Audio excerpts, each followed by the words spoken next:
The Arab-Israeli conflict is presented in the media as a territorial dispute. A common argument asserts that in the territory of the present state of Israel, there used to reside a 1,000-year-old Arab Palestinian people, which was forcibly evicted by the Zionist Jews. In order to evaluate these claims, we must examine the historical facts. We shall do this in what follows. HIR and Faces present a series based on the book The Collapse of the West, the Next Holocaust and Its Consequences.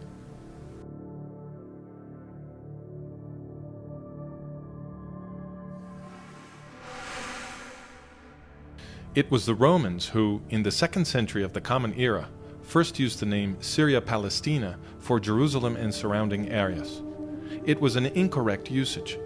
In Greek, Palestina means homeland of the Philistines, but the Philistines never occupied more than a tiny sliver on the eastern Mediterranean coast, including part of what is today's Gaza Strip, and they had ceased to exist centuries earlier.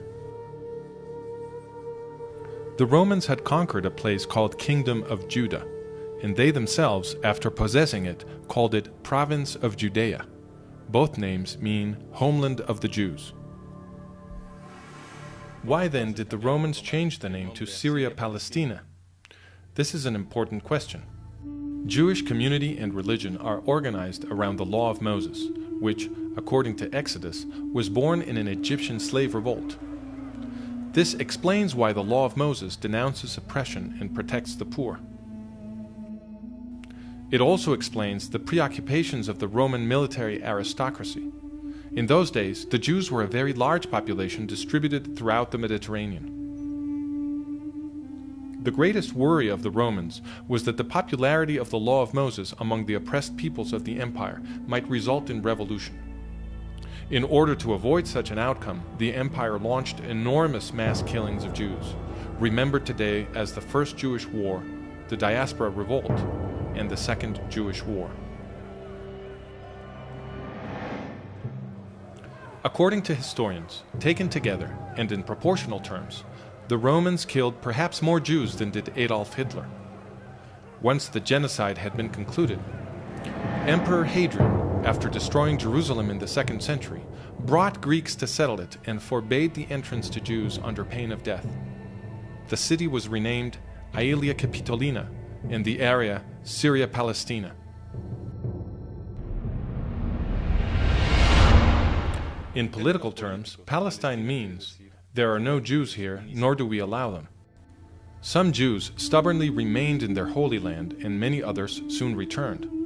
The Romans informally continued to call the place Judea. With the passing of the centuries, the name Palestine was used less and less, and ceased to have a clear referent. Under the Turkish Ottoman Empire, overlord of the area from the 16th century, there was no administrative or political entity called Palestine. In the 20th century, after wrenching the Middle East from the Turks in World War I, the British revived the name when they created the British Mandate for Palestine. But their final definition of Palestine in 1922 was just 1/4 of the landmass that they themselves had baptized Palestine 2 years before. Such arbitrariness supports the complaint of Arab historian Philip Hitti, who testified in 1946 before the Anglo-American Committee of Inquiry that there is no such thing as Palestine in history. Absolutely not.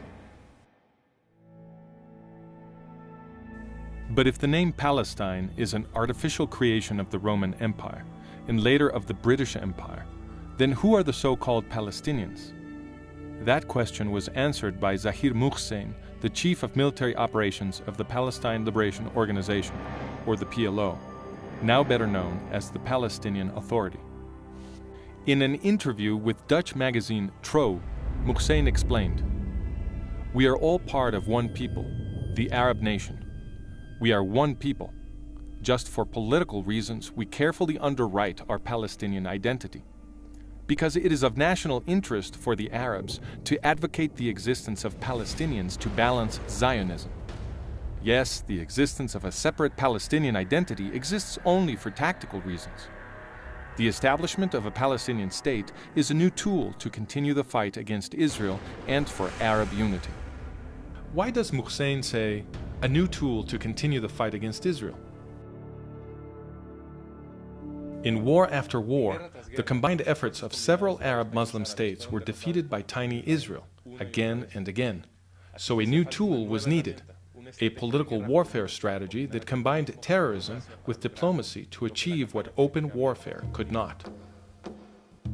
But is Zahir Muhsin saying that a Palestinian people with a presumed right to the land of the Jewish state was simply invented? The PLO charters appear to confirm this. In its first charter, dated 1964, the PLO defined Palestine in Article 2 with its boundaries at the time of the British Mandate. This is a reference to the second arbitrary definition of the British from 1922. How can a 20th century foreign colonial power arbitrarily define the boundaries of the supposedly ancestral land of the Palestinians?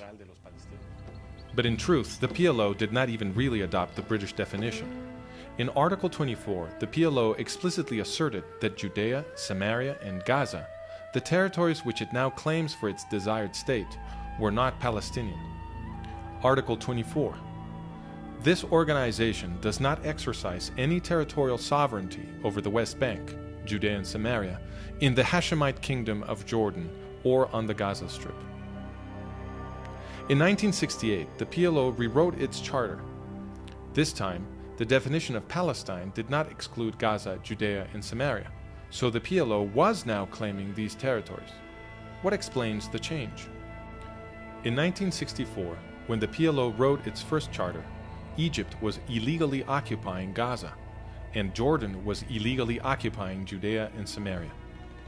But then the Arab states provoked the War of 1967, or Six-Day War, in which the Israelis captured the territories of Gaza, Judea, and Samaria, among others. It was after this that the PLO rewrote its constitution in 1968, this time including Gaza, Judea, and Samaria in its definition of Palestine. The borders of Palestine are therefore flexible and are redrawn to surround exactly the territory which Israel controls. In other words, the borders of Palestine are chosen merely so that it can be used as a tool to continue the fight against Israel. But if Palestine is a recent invention, and the same goes for the Palestinian identity, then where do the Arab Muslims now calling themselves Palestinian come from? Today, about 8 million people live in Israel. But the most reliable estimate about the 19th century puts the population of this area at 300,000. It was practically empty. And that is how 19th century travelers described it. For example, in the mid-19th century, the British consul complained that the area was empty of inhabitants. When Mark Twain visited, he remarked that in the Jezreel Valley there wasn't a single village to be found for 30 miles all around. And a visiting French author, Pierre Loti, wrote that cities and palaces had turned to dust. In a historical study, Karl Hermann Voss explained all this as a result of the Arab-Muslim conquest. In the 12.5 centuries between the Arab conquest in the 7th century and the beginnings of the Jewish return in the 1880s, Palestine was laid waste. Its ancient canal and irrigation systems were destroyed, and the wondrous fertility of which the Bible spoke vanished into desert and desolation. Under the Ottoman Empire of the Turks, the policy of desfoliation continued. The hillsides were denuded of trees and the valleys robbed of their topsoil. And the few people who lived there, who were they? A majority were Muslim, but they were divided by various identities, some of them violently opposed to each other, and none of them Palestinian. There were also small Jewish communities in the large settlements and in the villages of Galilee, and also large populations in Jerusalem, Hebron, Safed, and Tiberias. In Jerusalem, in fact, the Jews were a majority. A document from the British consulate dated 1859 states, "The Muslims of Jerusalem do not exceed a fourth of the entire population." In 1878, 2 years before the Zionist migrations began, the Ottoman Sultan launched a resettlement policy to bring foreign Muslims, mainly Circassians and Algerians. Historian Arnold Blumberg explains, after 1880, the forces of nascent Jewish nationalism, foreign Muslim colonization, sponsored by the Turks, and spontaneous Arab immigration prompted by the new prosperity of Palestine changed the demographic face of the land. Given that starting in 1878, enormous waves of Muslim immigration began arriving in what was essentially an empty territory, it is obvious that the vast majority of those now calling themselves Palestinian do not have thousand-year-old roots in the place. This is confirmed by the UN's behavior, for it has defined a Palestinian refugee as any non-Jew who left during the War of 1948 and whose family had been residing in the area even just 2 years before then. Without such a definition, the population of so-called Palestinian refugees would dwindle almost to nothing. Now then, everybody recognizes that the Zionist Jews settled mostly on barren lands that nobody was using. The very King Abdullah of Transjordan, who would participate in the effort to destroy the nascent Jewish state in 1948, wrote in 1946, "I was astonished at what I saw of the Jewish settlements. They have colonized the sand dunes, drawn water from them, and transformed them into a paradise." The Jewish recovery of the land produced an economic explosion that attracted many Arabs from neighboring countries looking for a better life, and they fattened the numbers of those who would later call themselves Palestinians. Many believe, however, that the Zionist Jews stole the lands upon which they settled, using force. Did they? That question was answered by Haj Amin al-Husseini, the father of the Palestinian movement. In 1936, Husseini, Mufti of Jerusalem, launched his fourth great terrorist assault against the Jews of British Mandate Palestine. He called it the Arab Revolt. This violence lasted until 1939. In 1937, the British government sent a team to investigate, headed by Lord Peel. His mission was to establish what was happening and why. He called Husseini as witness. Sir Laurie Hammond asked Husseini whether the problem was that Jews had taken Arab lands by force. Husseini replied, "In most cases, the lands were acquired. I mean forcibly acquired, compulsory acquisition, as land would be acquired for public purposes. No, it wasn't. Not taken by compulsory acquisition? No. But these lands amounting to some 700,000 dunams were actually sold? Yes, they were sold, but the country was placed in such conditions as would facilitate such purchases." "I don't quite understand what you mean by that. They were sold. Who sold them?" "Landowners." "Arabs?" "In most cases, they were Arabs." "Was any compulsion put on them to sell? If so, by whom?"